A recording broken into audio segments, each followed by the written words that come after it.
Okay, good morning again. Nice to see you.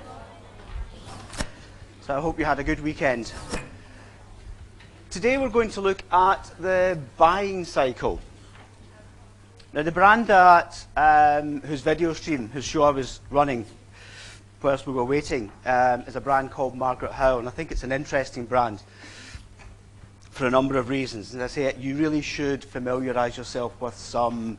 It doesn't have to be the ones I show you, but familiarise yourself with some brands. Very, very briefly, we'll talk more about Margaret Howell next week. Next week's lecture is on strategy. But one of the interesting aspects of Margaret Howell, and always has been with respect to the idea of sustainability, is the establishment of... Hello, that's okay. I just thought you were stuck. Is the establishment, first and foremost, of a very, very distinct design handwriting. Very clear, very signature-based brand. And what that allows it to do is create continuity through season. So unlike high street brands, unlike fast fashion brands, Margaret Howell develops a range, Comme des Garçons does the same, develops a range that will transcend season. So people will build up a Margaret Howell wardrobe over the long term. Now what it does do is create challenges in terms of encouraging people to re-engage, because each year you will see certain things that come through from the previous year. But it's this other approach to sustainability. It also is very careful in terms of selection of its fabrics, of its makers and so on. But the idea actually of creating a brand that isn't based around a kind of yearly cycle, and given that we're going to look at the buying cycle that's relevant, but creating a brand that actually what you bought from it 10 years ago should still last, so it should be well enough made to last, but also should still have wearable relevance. It should look good enough, contemporary enough. And that's another approach to making a brand or a proposition that has longevity for the customer and has durability and therefore has a degree of sustainability. Well, we'll talk more about the brand next week. But dip into it, if you get a chance, have a look at it. So we're going to look at the fashion buying cycle. Now, I have to warn you a little bit this morning. God, it's back.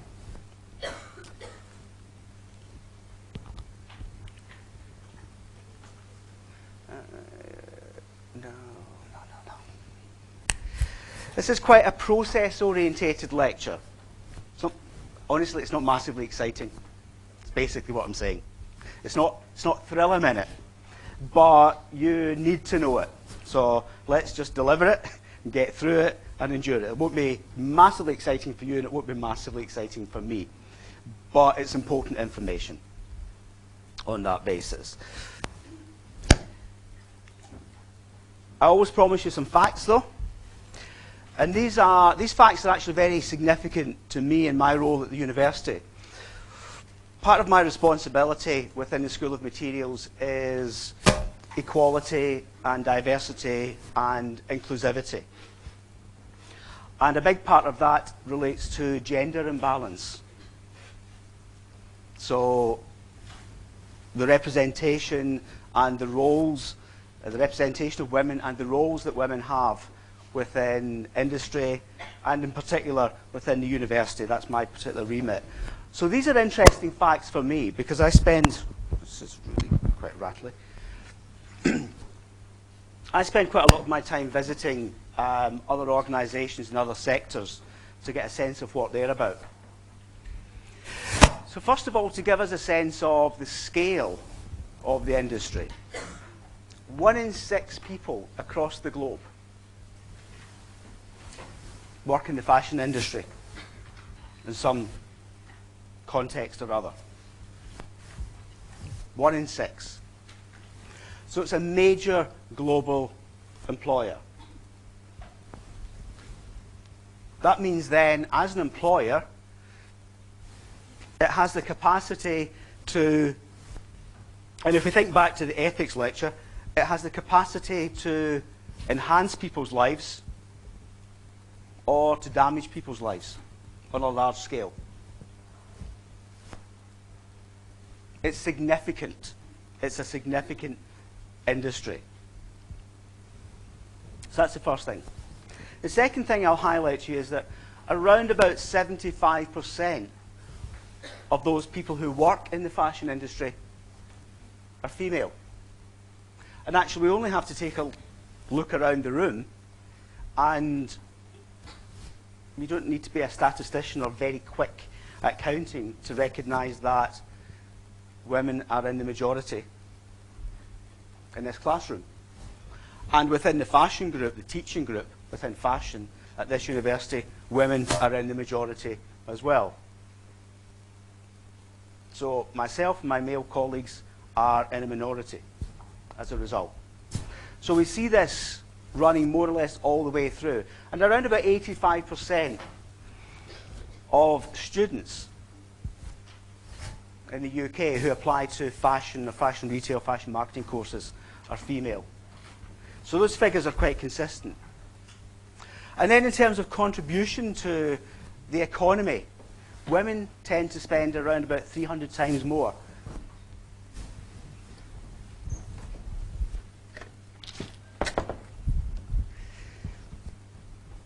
than men. So women are in the majority with respect to employment, and they are by far the most significant segment, if we consider it gender-based, the most significant segment in terms of spend. Fair enough. And this is the part that really interests me, because this is the part that I would really quite like to see change. 14% of the world's fashion businesses, in any context, whether it's fibers, manufacturing, spinning, weaving, retailing, making, branding, and so on, 14% of the businesses are led by women.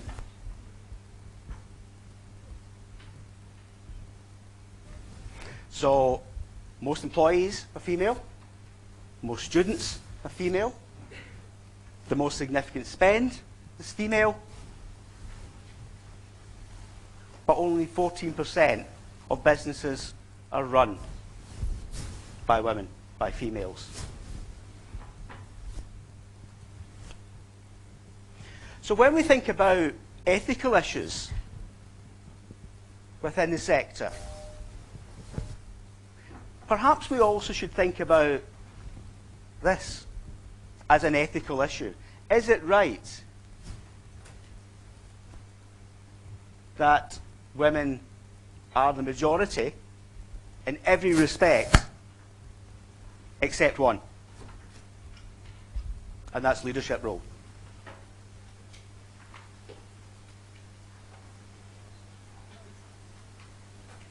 I think we have an ethical issue there. I think that imbalance cannot be justified on a basis of talent, and the basis of education, the basis of capability, on the basis of merit. So given those dimensions, there must be an ethical issue there.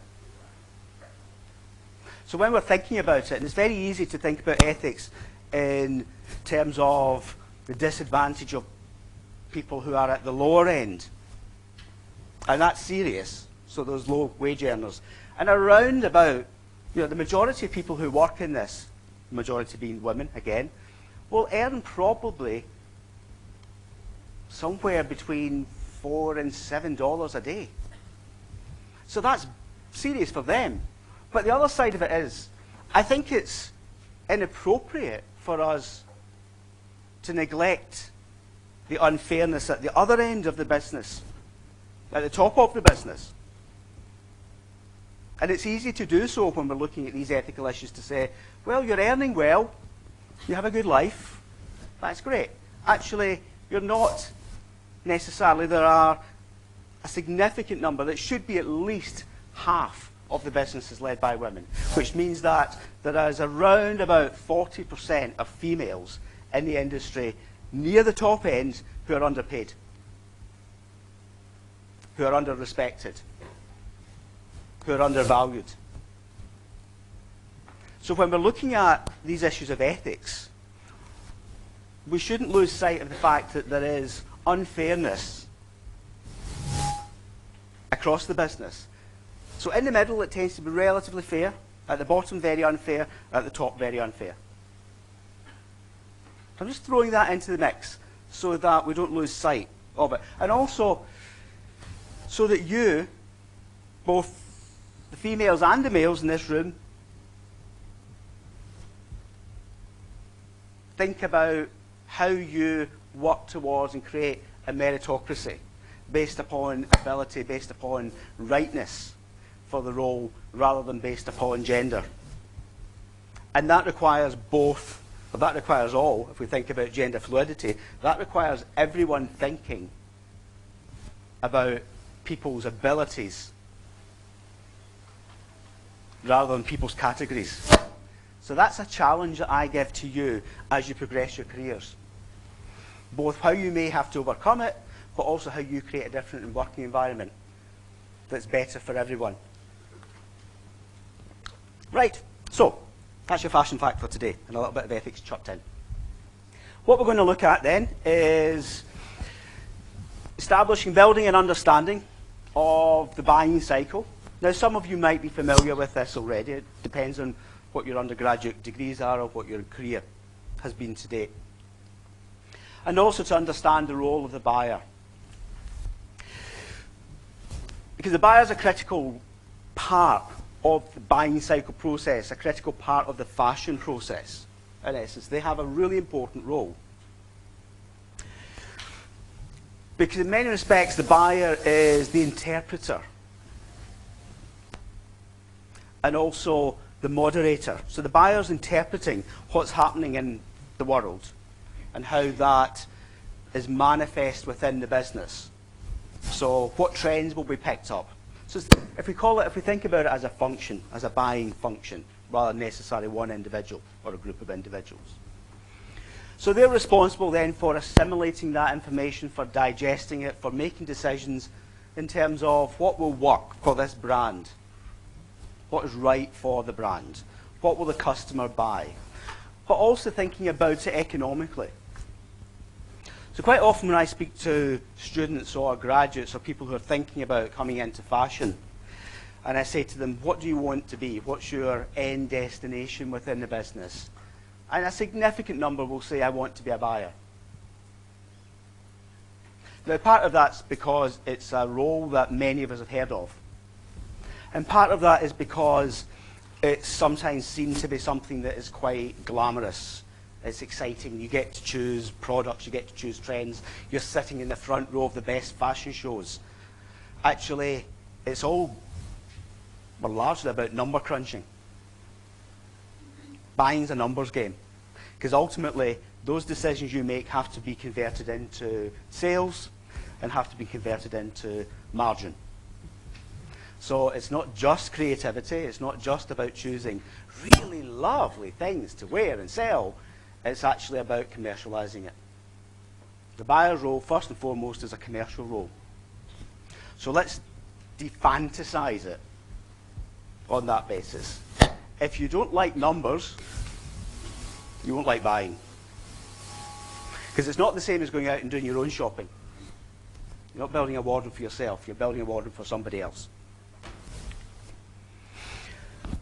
Buyers are part of a collective. They're part of a group of people. And different organizations will refer to them in different ways. So they work with merchandisers. And very often merchandisers deal with the small numbers, with the calculations, with the detailed maths.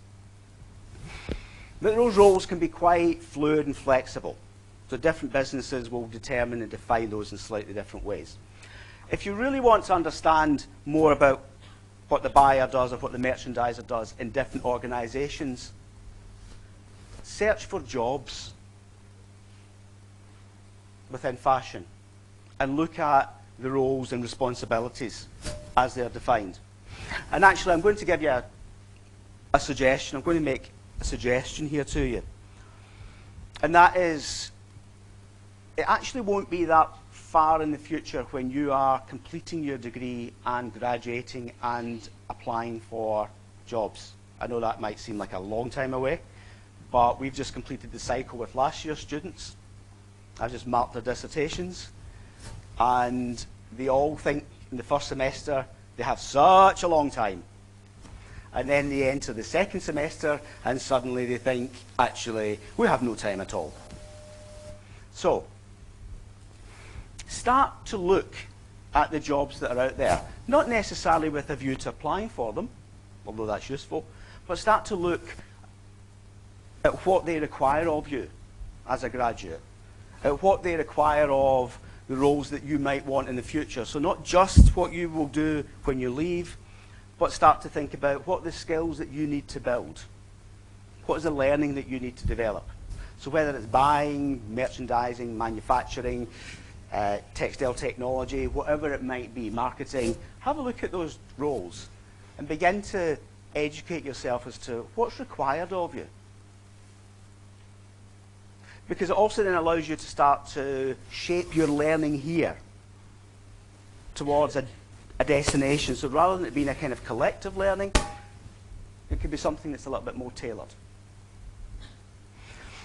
Buyers also tend to specialize in particular product categories. So you will have a senior buyer. What is going on?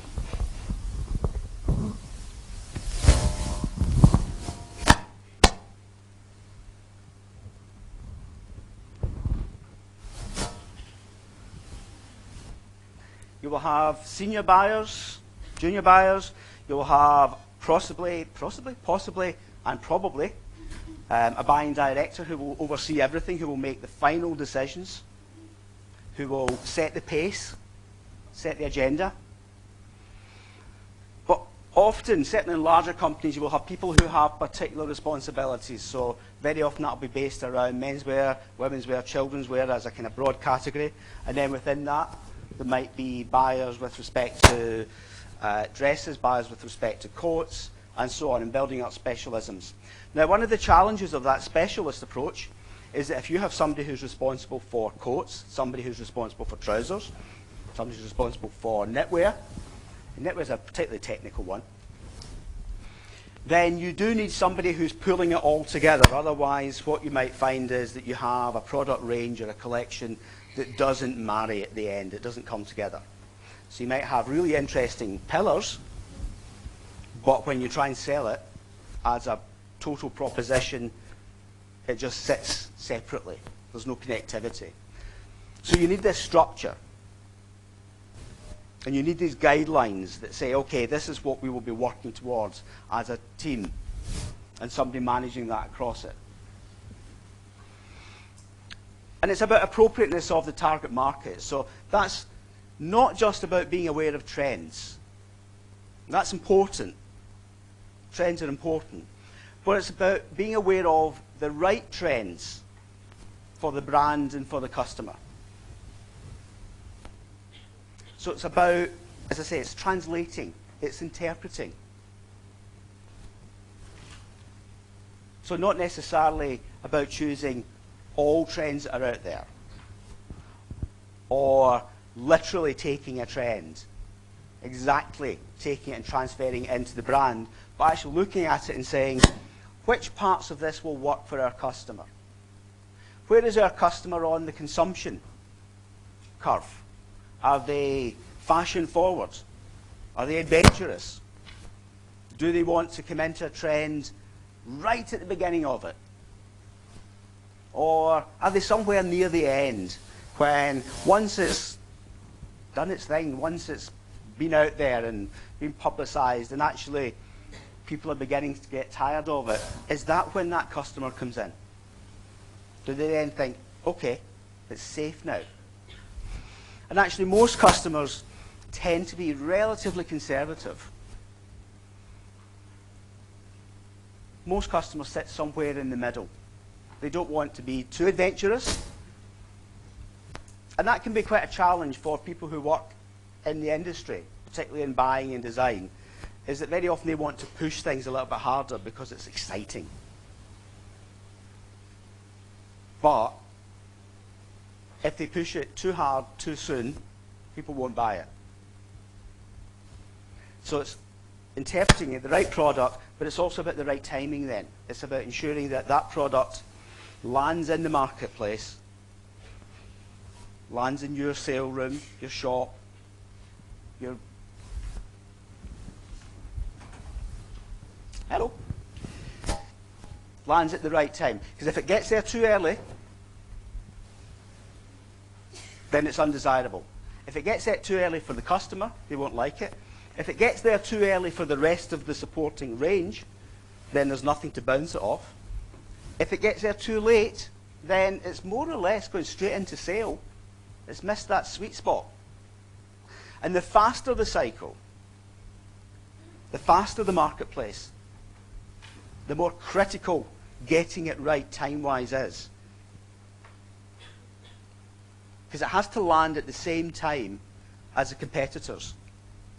Because if it doesn't land at the same time as your immediate competitors, the customer will shop with a competitor.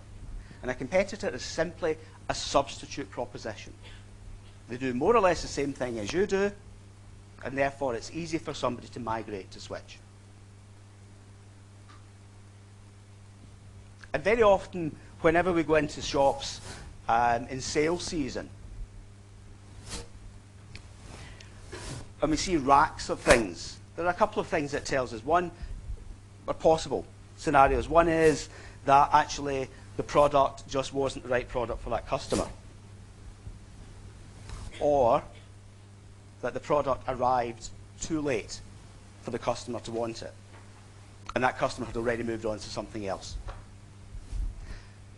Every time you discount something, you erode margin. So the point as well is to get the volumes as close to perfect as is possible. How much of this can we sell at full price? Because that's when you make the money. Selling full price. Not selling discount. Unless you're a discount retailer, TK Maxx or somebody. So, the job itself, therefore, is quite complex, quite challenging, quite stressful.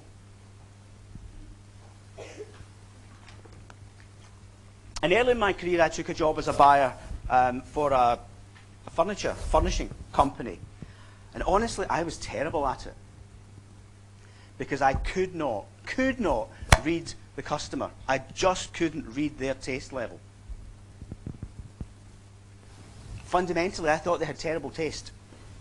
I wanted to improve their houses. I wanted to give them something really, really beautiful. And I worked so hard to do that, and I had so many fails. Everything I bought, nobody else, no customers wanted it. It looked lovely. I thought it looked lovely. I would have it. The customer wouldn't. So eventually, so it's difficult. It's difficult sometimes to get into that mindset that says, actually, it's not about me. Even though I knew deep down inside at 22, I knew I was right. They would all have better environments, better houses, if they just bought what I bought. And then I would look at my colleagues that would buy terrible stuff, awful, awful, hideous products, and they just sold loads of it. And I can't get this. I just can't read this customer. I can't read this brand. So I went to the MD quite quickly after about 5 or 6 massive fails and a huge amount of loss. Because we were buying thousands of meters of fabric, so you get it wrong. It's a lot of fabric to do nothing with. And I went to him and said, actually, I'm really, really terrible at this job, just in case you hadn't spotted it. Like the big red column of numbers, in case you had missed that. I'm really terrible at this, but I'm really, really good at quality control. I'm an incredibly good quality systems manager. So, and you don't have one, and your quality's terrible. So why don't you move me there so that I can do something I'm very good at and ensure that the terrible products other people are buying are the best quality possible, and I can save you money there on the basis of returns rather than losing money as a buyer. And probably I had about 2 more buys left in me before I get fired. It's not an easy job. It's not an easy job. And I learned quite quickly Now, for a different brand, I probably would have been a better buyer. I just could not read our customers. I could not get it right. And even when I tried really hard, I still got it wrong. We were just in different places. That wasn't glamorous. But it was a really, really interesting learning curve for me in terms of, if you're not good at something, tell the company you're not good at it before they tell you. Because you might actually rescue your career at that point rather than kill it. So, there's an article there as well about Draper's jobs. You can link into that. That gives you a little bit of insight into what the role is, what the roles are, and so on. Buying approaches, different ways of looking at it. Touched upon this already. Fashionability. Where is your brand on the fashion curve? So Margaret Howell is not a fashion-forward brand, but it's a very clear signature. But it's never, ever going to tap into trends that are at the cutting edge. It won't frighten its customers. And if you get it wrong, you frighten the customer, as well as paralyze the business. The type of customer or customers being targeted. And if we think about buying for somewhere like a department store, that becomes intensely complex because you have such a layered customer group with such varying needs and expectations, who will expect a range of propositions that work for them, but also will expect clarity within those propositions. Because what they don't want to do, none of us wants to go into a massive department store on a regular basis and have to shop the whole store to find something that we like. We want to be able to isolate it. So what they do is provide a very, very broad mixed merchandise. And also think about the price position of it. Because the buying, the merchandising, and the designers all contribute to the price, all contribute to the cost of that product. And one of the projects that I worked on with a company was about stripping back, because they kept adding detail that was unnecessary. They made things more complex. The customer didn't, they liked it enough, but it wasn't critical to them. But what it did do was add cost and therefore add price or reduce margin. So be aware of the price elasticity or sensitivity of your customer. How far can you stretch them? And what's their upper limit? And what's their lower limit as well? So sometimes if you bring something in that's a little bit low in price, people might dismiss it quite quickly thinking it's poor quality. It's lost something. And that becomes one of the big problems for companies when they find themselves in a very price competitive environment but haven't competed on price previously, is if they start to eat into price, if they start to price match across the sector. So those kind of middle band retailers, we'll talk more about them next week, that sit somewhere in the middle, that then start to respond to the low end of the market. They find themselves in a really confusing position, and customers find it confusing because products begin to become less expensive, and the retailer shouts about it being less expensive. So buy it for less and so on, these kind of campaigns.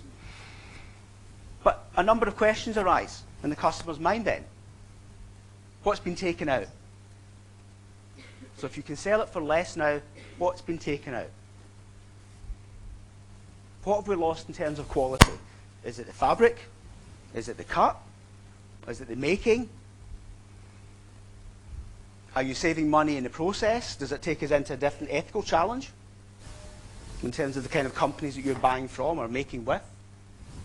Or, actually, have you always been ripping us off by charging more than the product's worth? So if that garment, if that t-shirt sold last year for £10 and sells this year for £7, actually last year were you charging us £3 more than the product merited? Was it always a £7 t-shirt? But you just mugged us for an extra £3. So you've got to be really careful as well when you start to try and price match, or when you start to migrate in price. Down or up brings with it certain challenges. So the buying cycle itself is a series of processes, of events, stages. And the idea, now we could argue this, and I think it's worthwhile thinking about it. I think the problem is that, actually.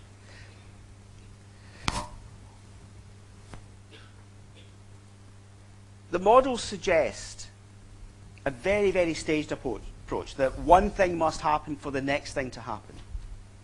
And it suggests actually quite a closed approach, that the cycle itself is an ended loop.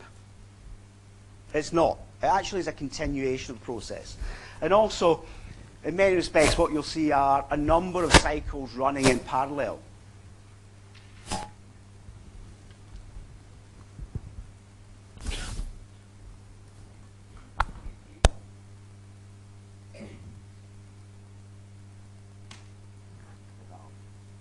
What you'll see is a number of cycles running concurrently with each other.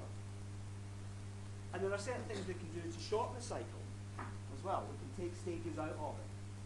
So it's not absolute on this basis. But the important thing is to recognize the things that must happen and the things that must happen before something else happens. So in essence, it's more of a critical pathway, ultimately. And the more fragmented the business becomes, so outsourcing, for example, has taken certain things out of that sequence, or certainly externalized them. And speed of replenishment has changed the structure of it. And also we have to recognize sometimes that the cycle will break because something stops, intentionally or unintentionally. So it's not necessarily as smooth as that. But the idea is that we go through a process and manage a process. And that word is really important, manage. It's not coincidental. It has to be managed. It has to be controlled. It's not random. Random, therefore, you get chaos. And it's kind of elastic in terms of duration as well, depending with the businesses. More fashion-oriented businesses tend to have shorter cycles. It tends to happen much more quickly. But they also tend to try and find ways of reducing that, taking stages out. So things like platforming, replication, and so on, is part and parcel of that. Broadly speaking, Goverick presents us with this. And it's about 10 years old now, this model, but it's still generally workable. Still generally workable. And most models tend to look a little bit like this, wherever you go. Now, where it starts is an interesting idea, and I suppose because it's a cycle, it doesn't really have a start point. But it'll depend on the business. So if it's a new start business, if the business has no customers in existence, it's a startup brand, then it's going to sit more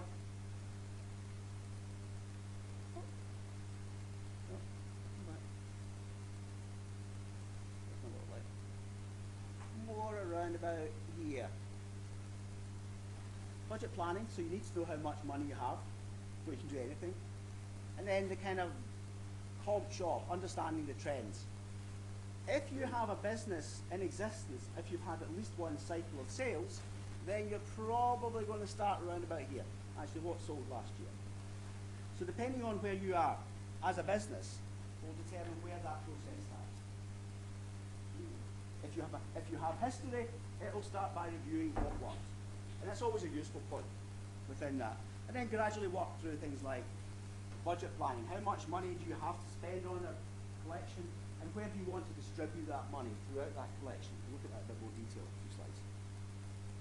So if we review the current sales, assuming that we're not with a new start, but honestly, if any of you decide to create your own brand from zero, you have a different problem because you have no history to work on. You have nothing to look at to understand this works and this doesn't work. Customers like this, customers didn't like that. That price was acceptable, that price was too high. So you're having to base it all on desk research and other propositions, other retailers, other brands, what they're doing, and closeness of fit between you and them. So if we look at review current sales, then you'll look at things like basically what worked. didn't work. Now, something to note, because quite often in the literature, it will suggest that if things don't work, we don't rerun them. And that's a good premise, it's a good start point. But also we need to understand if things didn't work, was the failure in the product itself? Or was the failure to sell somewhere else in the process? Was it, for example, poor in-store merchandising? And I've sat in lots of meetings where the buying team will blame the retail team for failure. So what they'll say is, but we had lovely stuff, it was really good quality, we chose it well. It was your fault, you didn't present it well. And they'll say, no, you didn't give us anything to work with. So you have these tensions sometimes as to where the fault lies. But it's important you understand it. It's important you understand whether the fault is at the product level, at the buy level, i.e. a bad buying decision, or whether there's a fault somewhere else, i.e. could that be a good product in different circumstances? So it's about understanding the reason for failure and also understanding the reason for success within that. Don't just look at it. And again, it's very easy to look at the figures and say, yes, it's sold. But if you don't know why it's sold, you can't necessarily replicate that sale next time round. Or even it's sold, but that was last year's product and we won't do it again. You can't assume that what did work last year is automatically going to translate into sales this year. But you begin to get a sense of what broadly is working, what isn't working. You get a sense of things like the sizes that work for your customer, so that you get an idea of proportionality of buy. You get an idea or a sense of the styles, the shapes that work for your customer. Next, for example, UK retailer. Next spends a lot of time looking at shape and colour as part of its review. So not the detail of the style, but looking at shape. What Next would say is, it understands very well now for both its women's wear ranges and its menswear ranges, what shapes work for its customers. And it stays quite true to them. So when it's interpreting a trend, one of the things that we'll be doing is thinking about how do we take that trend and use it in a shape and a silhouette that we know our customer is happy with.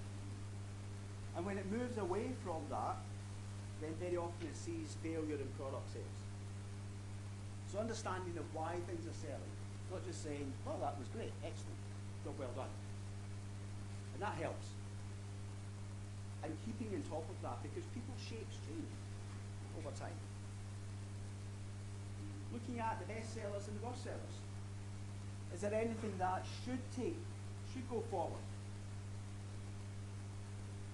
That might be about the things that you are famous for, the things you're really good at, that people keep coming back to you for, you recognise.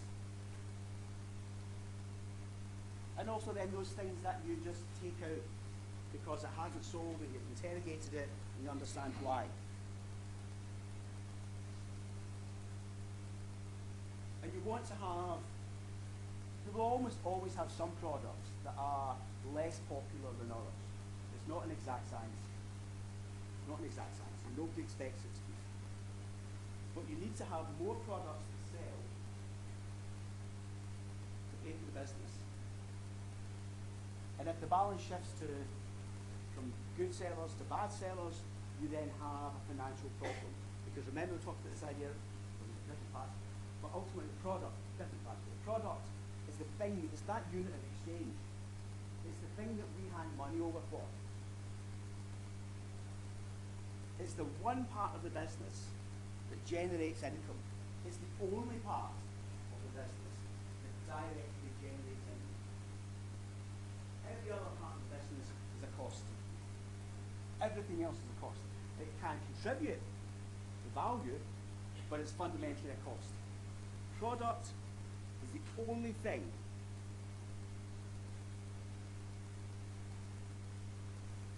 that they hand money over for. So getting it more right than more wrong is critical.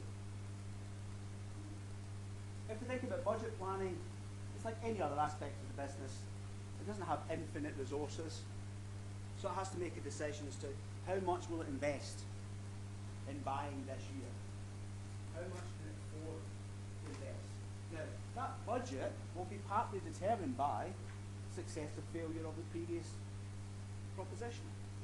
So a good year of sales, that budget can increase. A bad year of sales, things become tighter.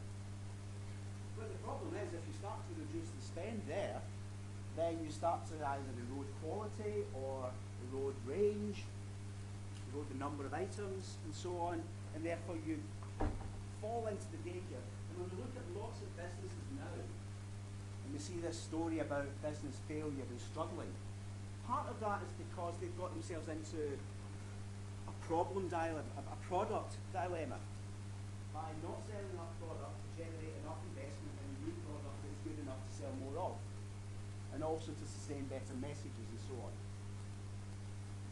So the product then starts to fail, and the investment starts to fail, and the budget for better product and product development starts to be reduced.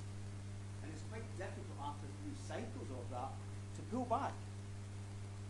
And we're seeing lots of businesses, long established, sizable businesses, struggling. Because each year they perform worse, and each year the budget is reduced. And each year the budget is reduced, that year we will probably perform more poorly as a consequence of that. So thinking about the budget, how much money can we afford? How much can we access? Not necessarily just how much is in the business, but how much can we access? And where does that spend go? Which factories does it go to? Which ranges does it go to? So it has to be detailed considerably. It's not just a huge amount of money. It's no different from us. We have to budget for our monthly accounts, for our monthly spend. And we make decisions. If I buy that, I can't buy that. If I go out tonight, I can't go out tomorrow night. Unless we can access a different way of paying for it. Credit card, for example. And that takes us into things like the merchandise plan. And mapping it out very clearly. So this is a sort of mock one for going through the. So if we look at it in terms of department, or it could be category. So we see then that dresses, actual sales last year for dresses was 150,000 or 150 units spend on that. And the planned sales for next year is 200. So there's an increase by around about a third expected. So that's where that budget will go. So that means that there has to be more product, more spend on dresses to hit those sales figures. If we spend the same on dresses this year as we did last year, we can't increase those sales. Now you might by getting better dresses, I suppose, but ultimately there'll be more of that total spend will go on dresses. And then the rationale, as they say, for growth, well, there's something I think they miss out on this. But they talk about trend forecasters see strong 50s style revival. Actually, the thing that's missing from that narrative is actually that that trend is a trend that the brand, the notional brand, can capitalise on. So it's not just that there's a trend for 50s dresses, because there's always a trend for something, but it's a trend that can be capitalised upon. If you think about the opportunity, the SWOT analysis, that trend is an opportunity. It's external to the business, and it's appropriate to the business. So we have a trend that we should move on, because that might not be here next year. We might need to go back in dresses, because the trend in dresses might not be our brand. Casual tops, again an increase. Trousers, flat on last year. And that's partly responding to an external threat, if we look at the rationale. The rationale for it staying flat is because formal trousers, one assumes that this notional brand is strong in formal trousers. That's what it does. It does well, but actually the trend forecast is formal trousers, not particularly strong. There will always be a demand for them, but it's not a strong trend, so there's not going to be an upsurge. there won't be organic growth in that sector.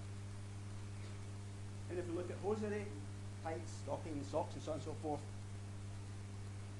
there'll be a decline in it. And we can look at that almost seasonally. So if we look at hosiery between seasons, so autumn, winter, there'll be an increase in spend. Summer, there'll be a decrease because people tend to wear nothing. Oh, not nothing. No tights. Just because it's warm and wet. But that then starts to map out where the spend will be, where the money is directed towards. And there's also normally this thing called open to buy or discretionary budget within that allows the buying team to make last minute snap decisions. So if they've missed a trend and they realise it should be there, or if they identify a gap in their proposition, then they can very quickly bring something through. So there's normally that discretion there that allows them to be reactive. Most brands will have it in some capacity or other.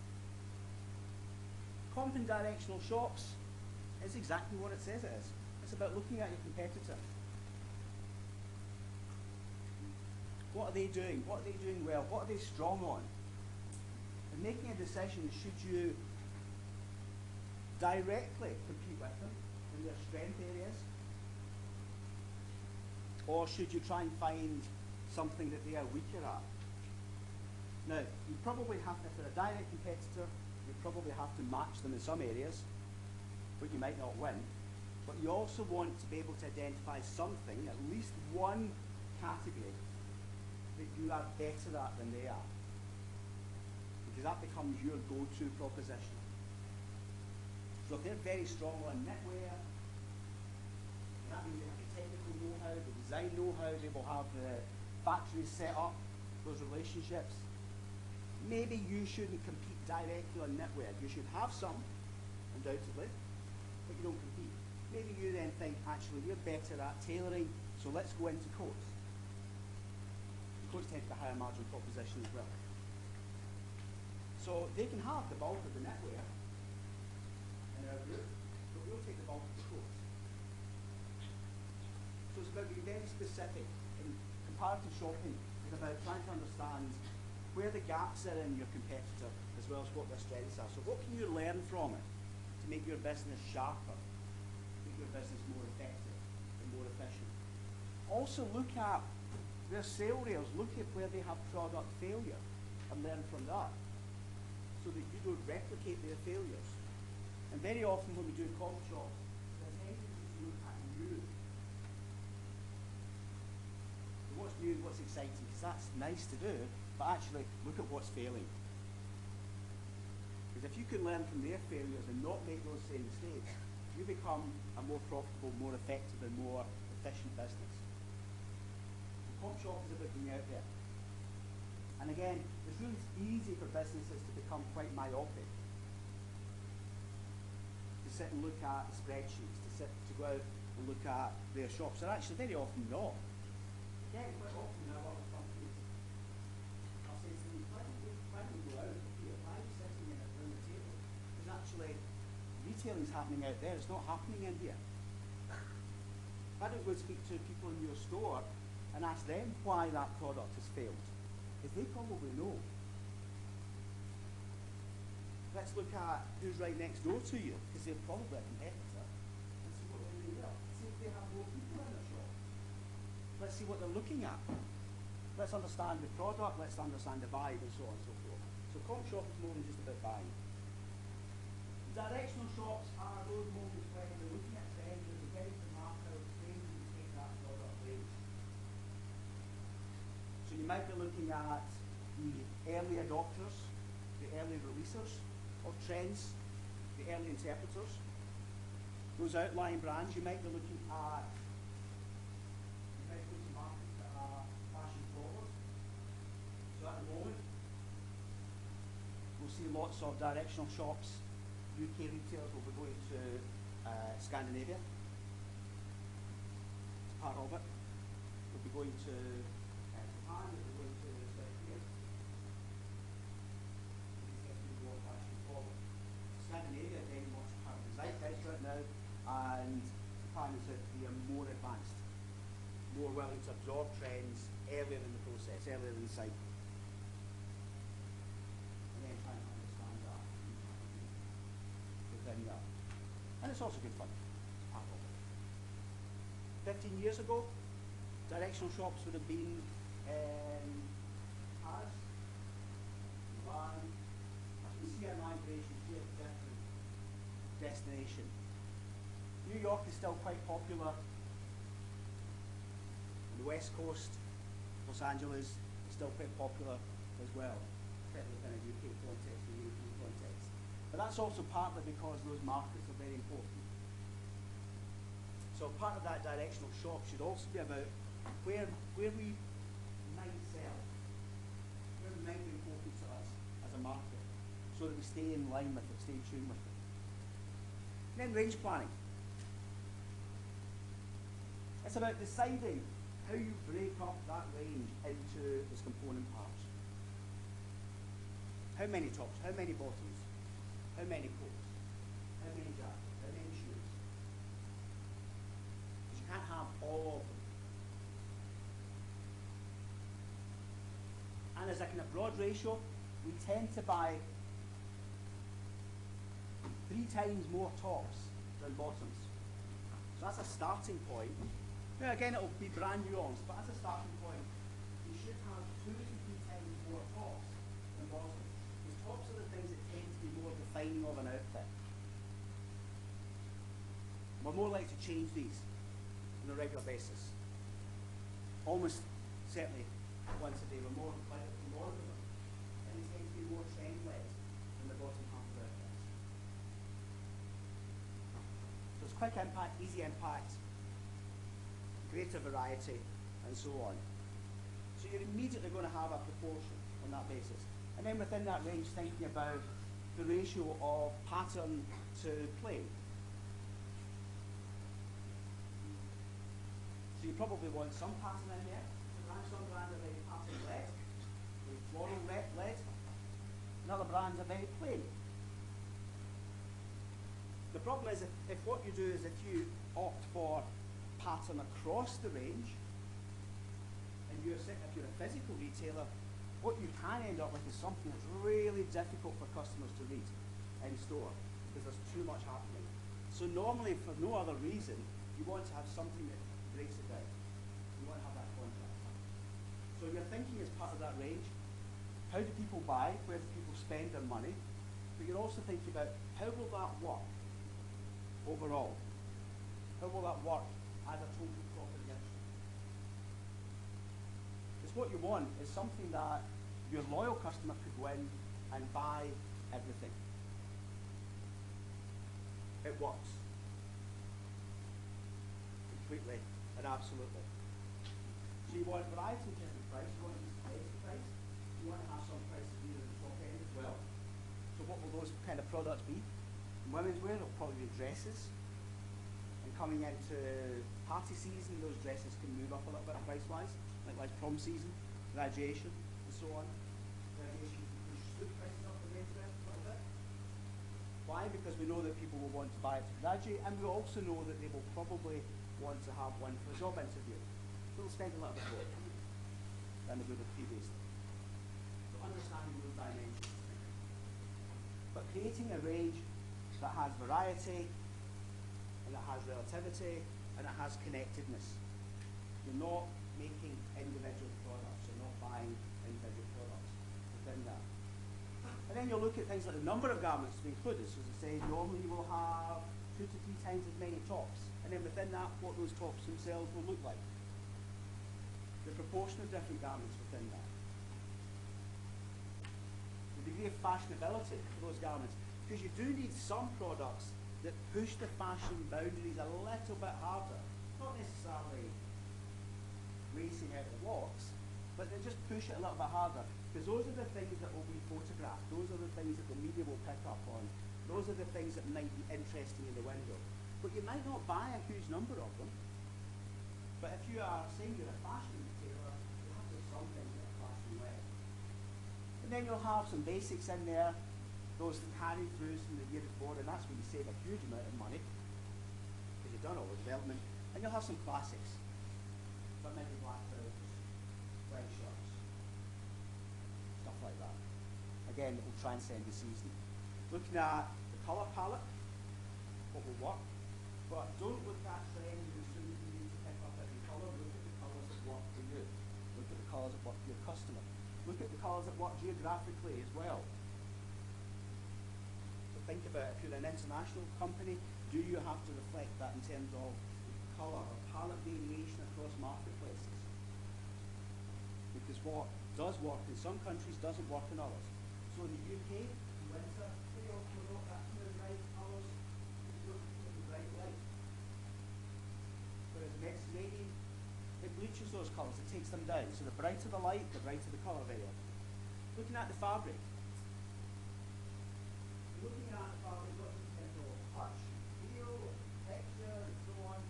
Well, look at it in terms of how easy is it to launder. So does it have to be dry cleaned? Does it have to have specialist care? Is it fragile? And therefore, will that be a little bit of a disincentive? Would people rather have something that they can take off, go in the washing machine with everything else, or do they have to treat it with some degree of care? Because that becomes an additional cost to that customer. The on cost of wearing it is actually the on cost of maintaining it. Looking at the key shapes, but understanding those shapes and appropriateness for those customers. Best sellers from previous seasons talked about your cost price. How much can you actually buy it in for? Because you need to be able to buy it in at a price that's low enough to make a margin. And if you can't buy it in at that price, either does your customer have flexibility, can you move them up, or will your business be happy taking a lower margin? So I've just done a range plan, it's a homeware company. And the owner really wants to buy in some products. But we know that if they have a target margin of 2.5, now that's the margin we set them. But we know that if we then price that product based around that margin target, it won't sell because it's too high for that customer. It'll sell somewhere else, but it won't sell well.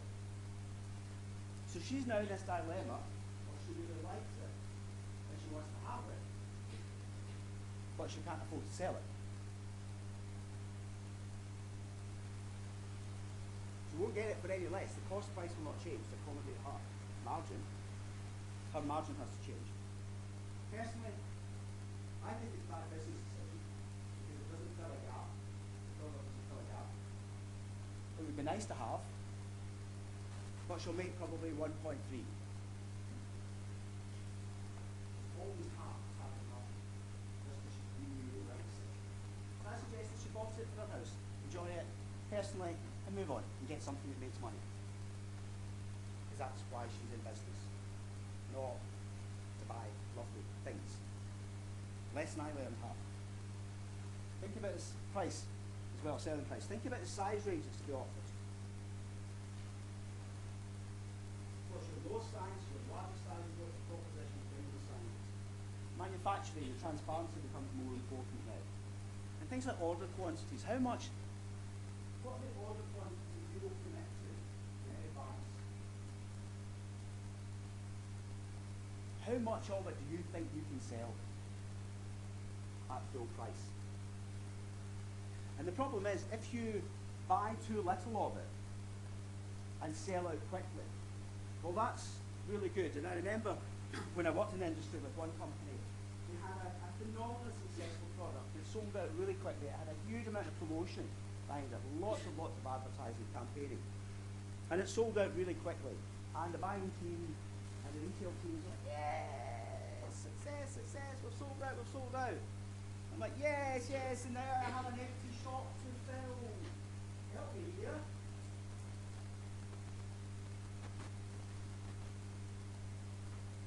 Underbought. Seriously, underbought. And we couldn't get it back in. So it kicked the left us a few problems. One is we had space in the stores. We had gaps in the range that we then had to fill with less good stuff. we missed an opportunity to make more money. So whilst everything sold out, actually, we probably could have sold around about 20%, at least 20% more, based upon inquiries and order. That was 20% full price product. A further 20% full price product that we didn't sell.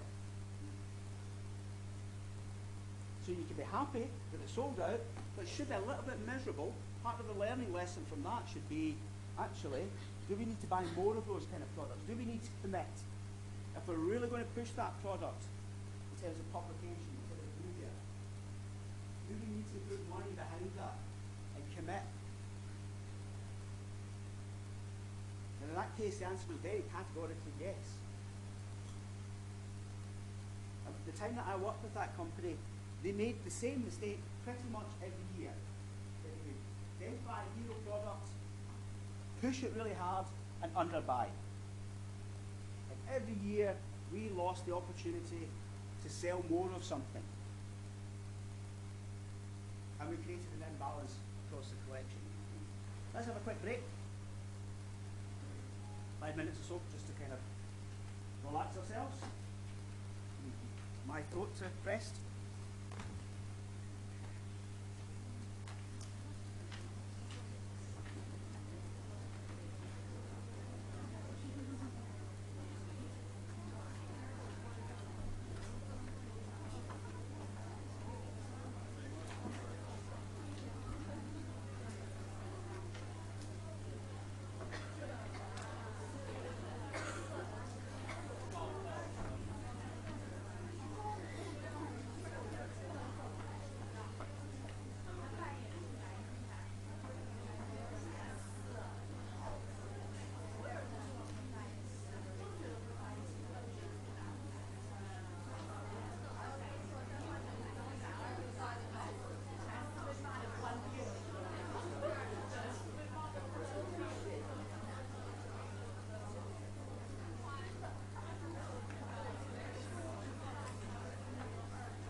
the challenges in the buying cycle, the buying process, is reducing risk.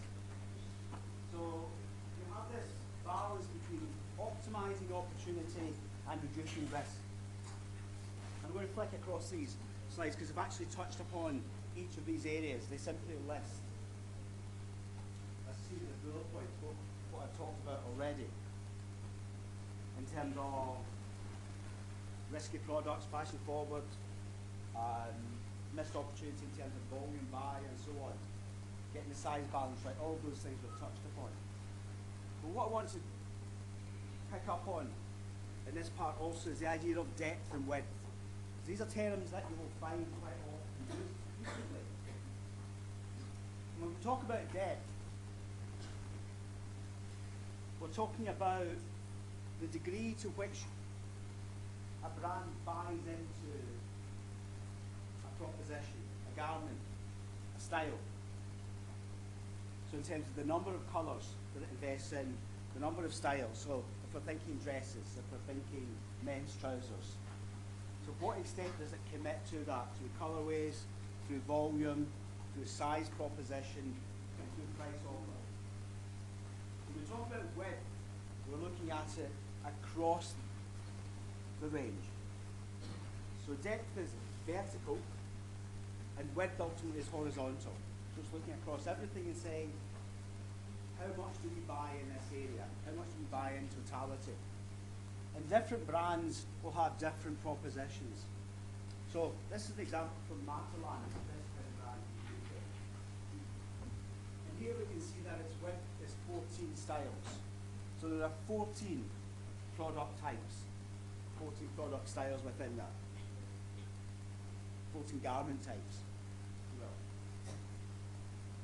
So that's the width, that's the breadth, that's the totality. And then within that, we see varying degrees of depth. So in terms of colour and print, there are 4 degrees of depth. So there are 4 variations on that. Which actually, for a range that has 14 styles in terms of width, that's probably enough. Because the more you add into the mix, so everything that you add, whether it's in terms of width or in terms of depth, adds cost. And can also then create dilution.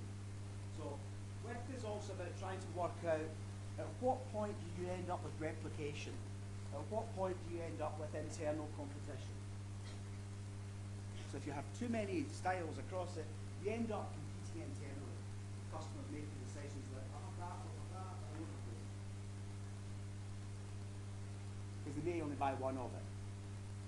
And depth, 4 colourways, 4 printways, and depth in the other areas, 5 colourways and 5 fabrics. So 4 to 5 variations in terms of depth across 14 styles. That actually gives quite a lot of variety across the range, and it's probably sufficient. And it's relatively safe.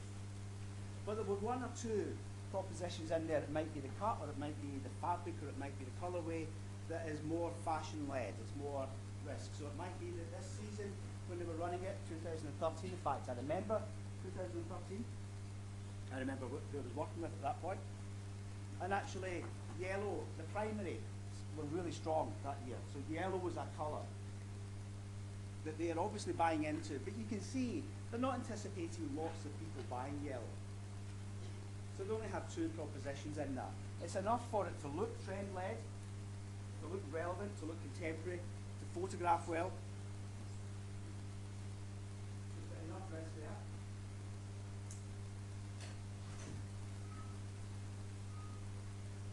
But not so much risk that they're going to be left with lots of yellow product on the rails.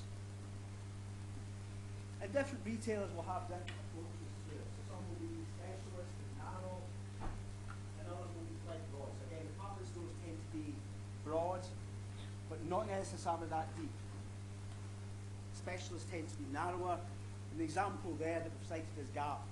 But Gap doesn't do terribly well all the time. It's not the most successful brands right now. It's had a bad run for a number of years, a decade or so. And actually the danger of having too little choice, too little depth or too little width is that people don't have reason to return. if I bought those jeans, and they're the same as last year's, and they're lasting me well, I bought that white shirt, I bought that grey t-shirt, buyers will like Gap. So you've got to find, it's got to be a balance, and Gap probably doesn't push enough of the risky items to encourage people to come into it. So it plays very safe, and by playing safe, it actually generates quite a high level of risk. It's also not very good at delivering on its buy proposition within that. And if we look at something like Topshop, fast fashion, fashion-led, we've got a lot of red across it, actually not a huge amount of depth. So it's about trying to hit as many trends as it possibly can, because that's its business. It's just targeting, it's quite a broad brush approach. Different approaches for different brands. Fabric sourcing. That's something that actually can be done internally or externally. But very often, the manufacturer will be responsible for buying the fabric, so the retailer might be responsible for sourcing it, particularly at the high end of businesses. So companies like Chanel, Valentino, where they have some of their own weavers, they will source the fabric, but they'll expect the manufacturer to buy it on their behalf. And if you know any manufacturers that make for these top-end brands, actually sometimes you can get some really, really nice fabrics at not a huge amount of cost that would have gone somewhere else, much more elevated. I got a couple of jeans, pairs of jeans that are really nice fabric because I knew who the manufacturer made for. So thinking about that, the buyers might do research, might have other people to do that. I would strongly suggest within this part of the business, you really want a textile technologist or a garment technologist. That can save a huge amount of money on mistakes, because buyers really are technically competent. Or they may be competent, but they're really technically advanced. So they have enough knowledge, but not absolute knowledge. So they'll be looking at the yarn, the fabrics, I think the main, where the main looking at things like sustainability now, recyclability, as a feature. But very often with the larger brands, with the high street brands, they will be using fabric. So what they will do is say to a manufacturer, this is what we want it to look like, and the manufacturer will dip into their network, their networks, to get something that's proximate, that's close to it, rather than the buyer having to do it. Because if you're responsible for a very broad, very shallow price proposition, you probably don't want to get into that side of it. Because actually the order quantities might be relatively low. Manufacturers kind of know what they're working with. When I work in manufacturing, we own the fabric, and we sold the fabric to our customers. We've got a better price on that fabric, and we had more quality control over it as well. We knew what we were doing. That was our expertise. And the companies take it as we buy from us based on our range proposition. So in essence, we did all of that. As a manufacturer, we did this part of it. So that was an outsourced stage within the cycle. And I talked about how you can create shortcuts. Well, you can create shortcuts by outsourcing parts of the process to someone else. Fabric sourcing is quite often part of that process. Garment sourcing, pre-selection. Well, this all becomes quite a fluid sequence of events now.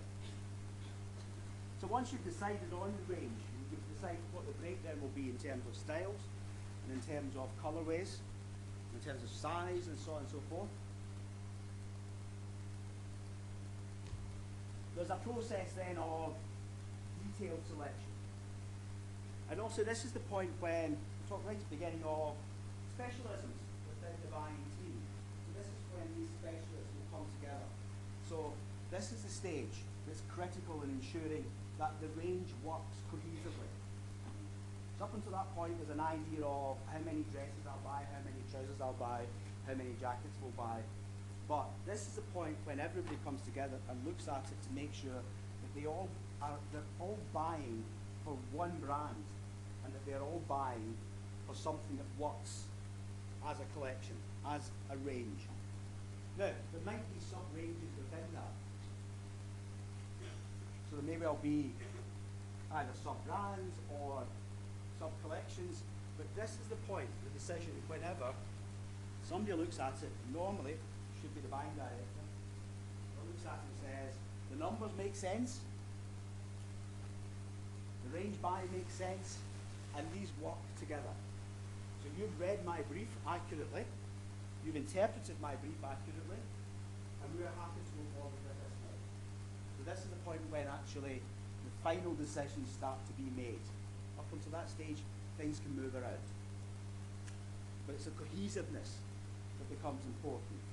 And the technician or quality assurance will also step in at this point and start to map out tolerances. What can we or can we not take? Check the quality of fabrics, check that they're durable, that they're light fast, all of those things that we will expect of it and to what degree, and so on. So the technical expert steps in at this point. Ideally, if it was me, I would probably suggest bringing them in a little bit earlier. Bring them in at fabric, rather than pre-selection. But different companies do it in different ways. So the sooner you bring in the technical expert, the quicker you sort problems. And actually, you avoid problems as a result of it. And then you have the process of negotiation with the supplier. Now, if you have a good relationship with the supplier, negotiations should go fairly smoothly. If it's a new supplier, then everything is up for grabs. There's no precedent. If the supplier is the only supplier that can make something for you, then they have more power in that negotiation. Tough, live with it. If, however, the supplier makes fairly generic products, then you might have more power. But it also depends on their order books. So if they have capacity to make for you, when they can make for you. So you're negotiating not just the price or the cost, but you're also negotiating the schedule. Because ideally you want it to be made for the right cost, as close to need as is possible. So a supplier may well then say, you can have that time slot, but you have to pay more for it, because that's actually a really busy time. So if you want to secure that, your cost immediately goes up, because I have to move somebody else out, and I would probably have to pay them some form of compensation.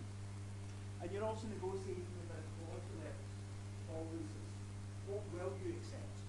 You might be negotiating about process. Who does the quality checking? Is it the supplier or is it yourself? What proportion will be quality checked? So at this stage, all of the conversation is about the detail of making it happen.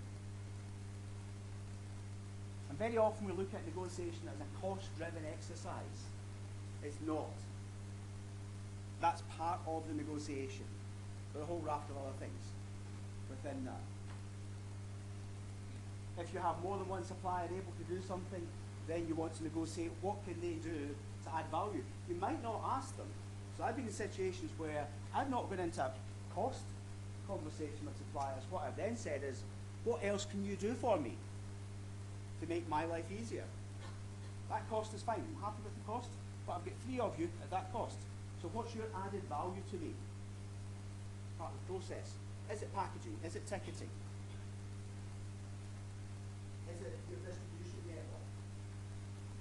Your transportation network? What can you bring to me that will make me choose you over them? And actually sometimes I can get better value for money through that negotiation and simply saying to somebody, let's take 1/10 off the cost. So if I can get some other area of expertise, that's great. Or the negotiation might be that every year you will keep this time slot for me. I'll pay you that, but I want you to guarantee me I have this space in your schedule every year, or for the next 5 years or whatever. So I might negotiate for the future, not for the present. Not always cost. Bear that in mind. Final range selection. This is kind of getting to the point when you can't change anything. Up until this stage, there's always a little bit of movement available to you.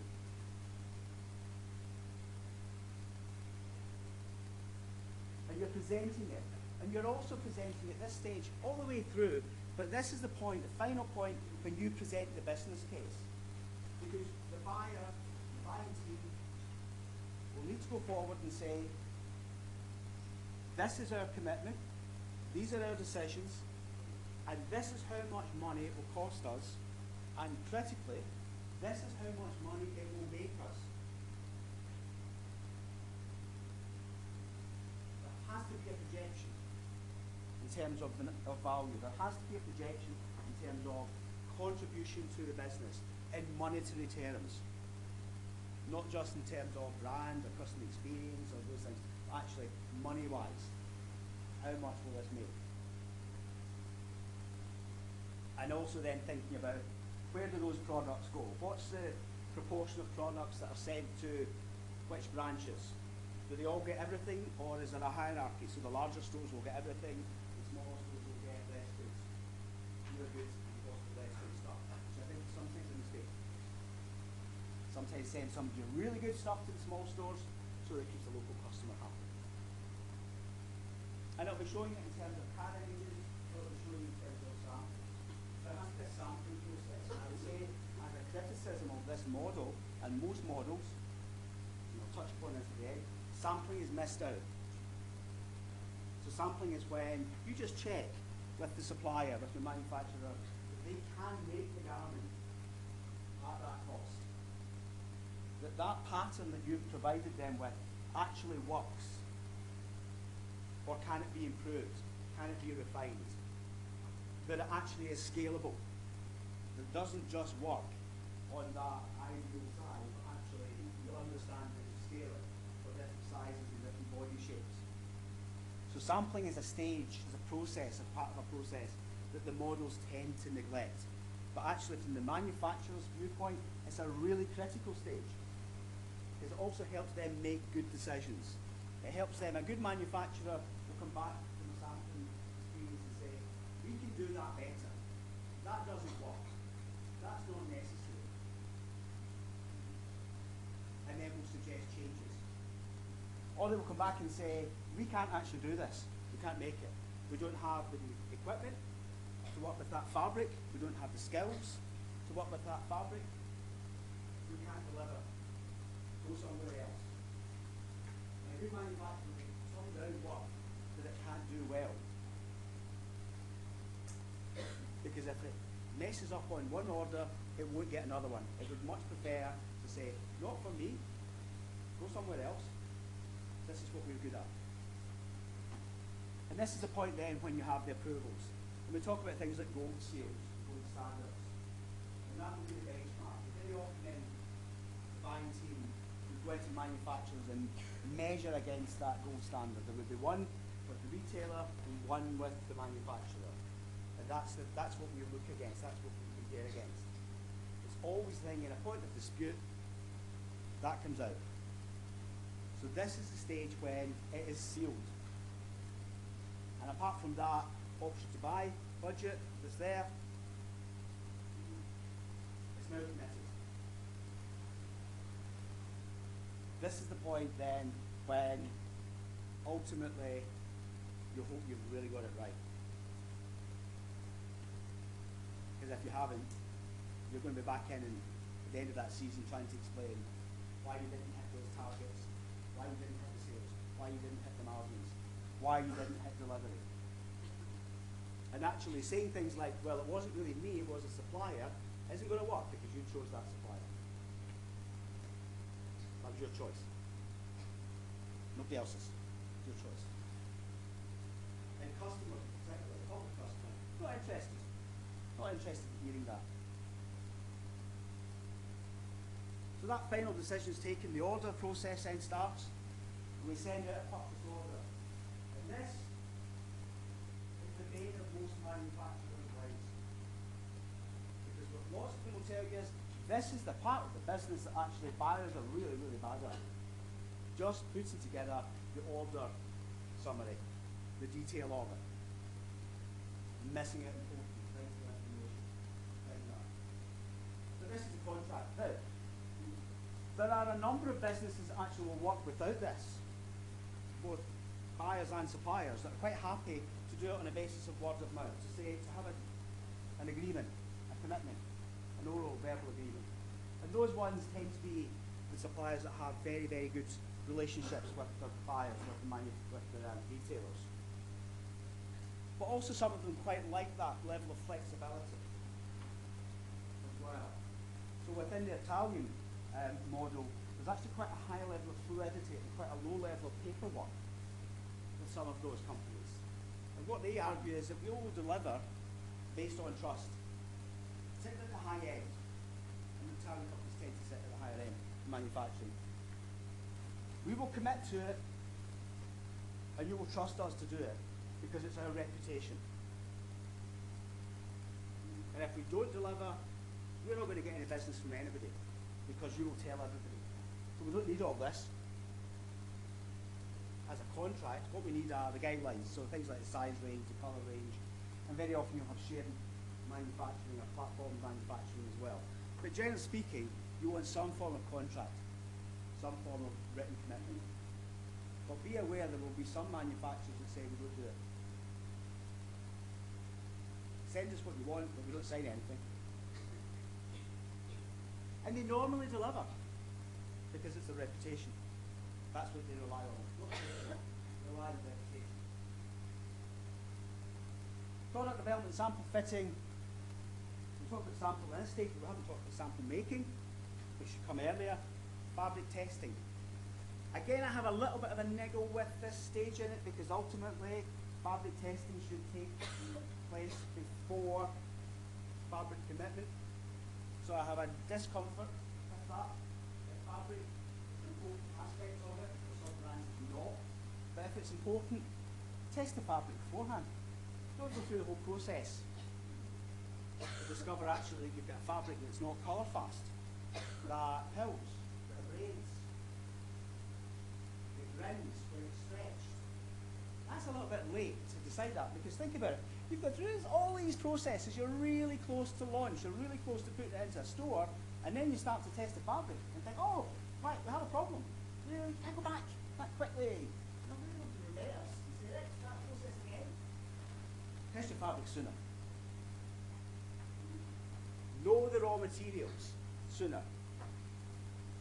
Test the garment at this stage. Check that the fabric is the right fabric. It's the one that you ordered, that you specified. So don't not test it, but test the fabric purely as fabric before this stage. And then start to map out your delivery dates, your approval dates, and so on and so forth. Do that all the time though, all the time, I think you should be doing a quality check. Not just at this stage, but do the quality check right at the beginning. Do a quality check with the manufacturer to see what it is they're already making, to see if it's good enough. Don't wait for them to make something to discover that. Look at their current production, even if it's not for you. Most manufacturers will be happy for that to happen. Look at it in terms of history as well. How often does it have to get chased? How often does it have to be a reminder? So if the supplier has a history of problems, then again, you shouldn't be using them at this stage. Not unless they're the only folk that can do it. Or you're not big enough to get anybody better. But if there's parity in the power balance, then should you be going back to people that have actually failed you in the past? So we talk about looking at previous sales to help us through the buying cycle, through the buying process. Also look at previous experience with manufacturers. And if you've had bad experience with them, either sort it or don't go back. Put huge penalties. So if they failed you once, add penalties to the contract. Say for every day late, you'll recompense us this amount, or we'll deduct this in our final payment. But manage that failure. Manage it. You might have to live with it once, you don't have to live with it twice. And if you do live with it twice, that's your fault as a buyer, not the supplier's fault, ultimately, because you didn't take control. You lost the business money, not the supplier. You've got to recognise that as part of that process, and that might be part of the negotiation. And then it goes through the process of bulk garment manufacturing. So you've got everything in place, you know what the product quantities are, you're happy with the makeup of it, you're happy with the production process, and so on and so forth. You know that, for example, check details like, do the buttons stay on? I have a bit of a thing about buttons being well attached. I spent a lot of time in my first job looking at buttons.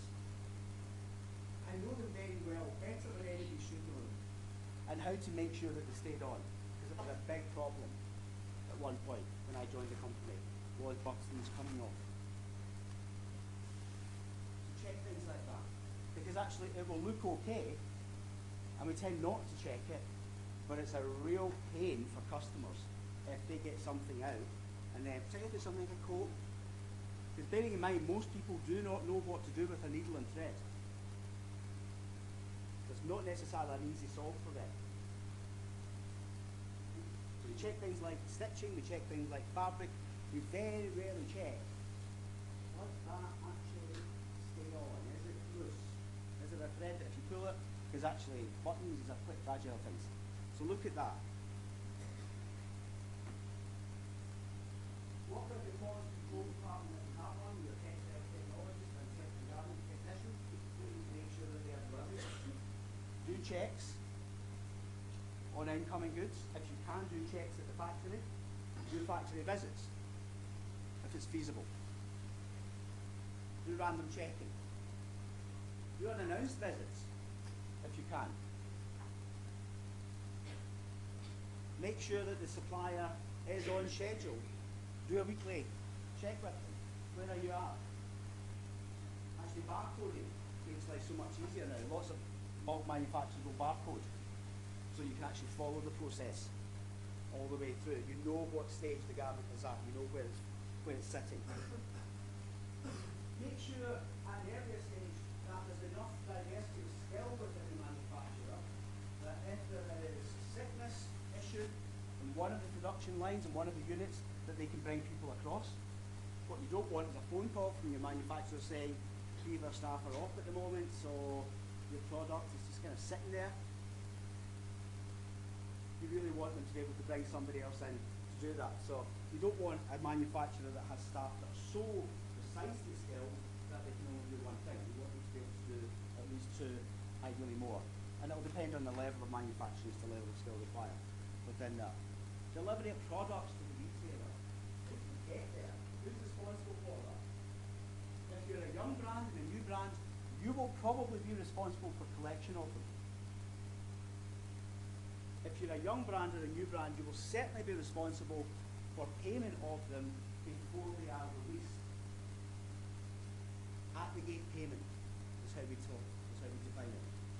So that product will not be released to you if you have no heritage of success, no history of success. The manufacturer will expect you to pay for those goods before they are released. So in your buying cycle and in your budgeting, you also therefore have to plan to have that amount of money available to transfer at the point of collection or at the point of release. And if you don't, those products will sit with that manufacturer. Because to them, small companies are high risk. They're volatile, they're vulnerable, the vast majority of them will fail. And if they release products to a company that fails, they have lost that. There is no money coming back. If you're a larger company, you may have a different set of credit terms. So you can pay back in 30 days, 90 days, pay at point of success and so on. But who will be responsible for that? Who will get the products from the manufacturer to the retailer? Will it be sent direct from manufacturing to store? Will it be sent from manufacturing to a centralised distribution point, which tends to be the case for larger retailers? Will they be sent to somebody's back bedroom because they are operating in such a small scale? Does the manufacturer take responsibility for that process, or half of it, i.e. from the manufacturing to the distribution centre, or does the retailer take responsibility for it? And again, these decisions have to be made beforehand. You can't really suddenly think, oh, God, you never actually, is that us? Should we pick those up? No. Hey, get a van, quick, let's drive there. Get a ship. Not that easy. I'm going to try to get a ship, but I don't imagine it's that easy to find one. And then thinking about the balance of the distribution within those stores. And what would the volumes be? And thinking about as part of that process, what's the sequence with respect to drip feeding the product into the store? Do you want it all to arrive in one lump, or do you want it to arrive sequentially? And who manages that sequence? Will it be managed again? Is it a sequence manufacturing process so that you're not bulk storing? Or is it a one-off manufacturing process that comes into your warehouse and then you start to drip it out? But the thing is, you probably don't want to send everything, all of the stock to a store in one dump, in one drop, because they probably don't have space for it. So you've got to then think through how that product is allocated and when that product is allocated, which means you also have to factor that into your budget, because this is a cost. It's another cost. And in what condition is it sent? Is it sent in a condition that is ready to hang? Is it steamed and ready? Is it on a hanger? Or is it sent folded and then the steaming and the hanging takes place in store? Texting takes place in store? Or does texting take place somewhere else? What are the flows? When does everything happen? And where does everything happen within that? And think about the store layouts as well. So work with the visual merchandisers, with the store planners, so that they know what's coming and when, so that they can have the shop ready for the product. That they have their planogram or their map or their maps set out that allows the product to come in and actually quite quickly go onto the floor. The longer it sits off the floor, the more it costs to sell it. If it's in a back room, if it's in a stock room, it's not making money. So smooth the transition as much as is possible within that. And then the last point is kind of, that's the point, you buy it, ideally. You like it enough. Which takes us to that next stage. And if you've been through one cycle, you've survived the first year of business, or if you have a business heritage already, then that takes us back to the beginning. Review season sales. But look at what's selling as it's selling as well. Live review. Not just in terms of the big buy decisions, but also in terms of should you be moving stock across stores? So are some stores selling some products or some colourways very well and others aren't? And therefore, rather than leaving it at a low sale environment, can you move it to a high sale proposition? So once you have it in the stores, you still have the opportunity to flex it a little bit, move things around a little bit. The whole point is to sell as much as is possible at full price. And if you leave poor selling product in a store when somebody else could sell it at a high price, that's a bad decision. Certainly if the volumes are significant. It might be too expensive to move one garment around, but if there's enough of it there and you think, we take it from store A and we move that to store B, we increase the likelihood of that selling at full price. We also clear up floor space for a better product in store A. So we have two benefits commercially. One is we get the poor product out of that store and we create space for a better product, and we get that product into the right space. So all of the time you should be looking at those and reviewing what's happening across your estate, across your retail chain. And you monitor them, and you look at EPOS, and you make sure. And you do this normally on a daily basis, certainly on a weekly basis. But larger retailers, and normally, when I worked in retail, we would have a half-hour meeting every day, and we'd look at best sellers and worst sellers from the previous day, and make decisions around them. And sometimes we'd look at it also to feed through to the buying department, because there were opportunities, certainly at the beginning, occasionally to say, don't buy any more of that, actually. It's still in production, can you stop production of that? It's not selling across the chain. And can we switch that production to a different colourway possibly? We can sell lots of that colour, we can't sell much of that. Do we have an opportunity to modify live what's happening with manufacturing? The more frequent you check it, the more detailed and more precise the information can be. And then it starts all over again. isn't really any downtime in buying. On that basis, not much downtime. So, a couple of things I want to pick up in terms of what's missing from it. These are just a couple of issues. Some of them I've talked about already. Anything now. The hero or the icon. Slightly, they're not synonyms for one another, not quite the same thing, but broadly the same idea.